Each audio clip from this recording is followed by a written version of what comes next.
Critics continue to fire back against Governor Ron DeSantis's parental rights in education bill, branding it as homophobic. But more and more bills of similar nature are popping up across this country just as the midterms draw near. How curious. Well, states are beginning to try to appeal to a critical voter base, parents. Here to discuss it is Parents Defending Education Director of Outreach, Erika Sanzi. Erika, great to see you.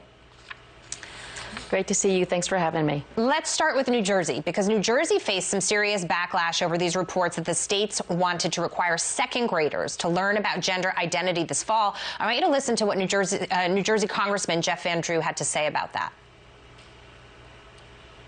I don't know what we're doing to America in so many different ways. We're actually going to take little boys and girls that we send to school and start teaching them about gender ID and gender change and other things that just are not appropriate at that age. It's absurd and it's painful.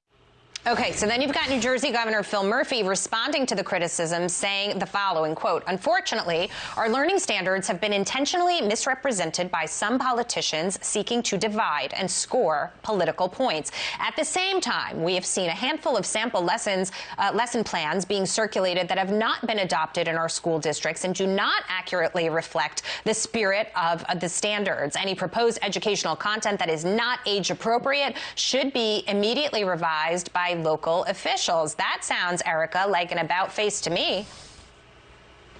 Well, it is an about face. And if I had to guess, the governor probably has absolutely no idea what has actually been approved in his state. And he certainly has not looked at the sample lessons that were put out with those guidelines. And parents have every reason to think that if a lesson is on the website, right, for the state, they have every reason to think that it is being endorsed and or recommended by state officials. Yeah, and when it comes to what children are learning in school, parents across the country have spoken out. They want to be heard, whether it has to do with gender issues at the tender age of 3, or whether it has to do with critical race theory, for example. And it seems as the midterms are approaching, more and more blue states are saying we need to respond. I mean, they're worried below, the surface. And so they're saying we need to respond to this and try to appeal to parents and try to change the dialogue here.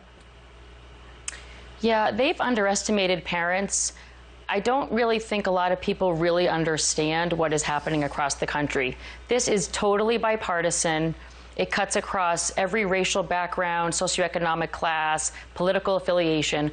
What parents see is that the schools have really gone off the rails. And in addition to sort of moving away from academic content and focusing on teaching children to read and do math, which, by the way, our outcomes in both categories are abysmal. But in addition to that, they're now wading into areas that are totally not where they need to be. They're out of their lane. In many cases, this content is being taught to children in kindergarten, first and second grade, and there is no reason, and this isn't homophobia, there's no reason that first graders should have to be able to define gender identity. And people say after the pandemic, with the loss of learning, we should be putting our energy elsewhere. Unfortunately, Erika, we are out of time, but it was good to see you tonight. I appreciate your insight. Thank you.